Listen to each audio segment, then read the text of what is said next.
number one, I would quit lying to yourself. Number two, I would quit being small. Because the first thing you said, I'm a small company. You're not going to make it.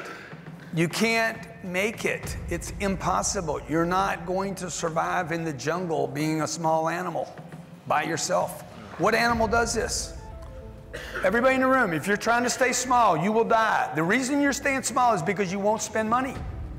And the reason you won't spend money is because somebody got up in your head and said, hey man, money is scarce, it's a problem. There's no shortage of money on this planet, bro. You need to go get some money, take that money, invest it in people, right? You need to get a herd around you. You need to get a herd around you so that when the tiger comes, the elephants are like, yeah? What you doing, man? You come all by yourself? That's stupid, look at us, right? So you need to get a herd, man, okay? And you need to train the herd to protect, to defend, to feed, to hunt.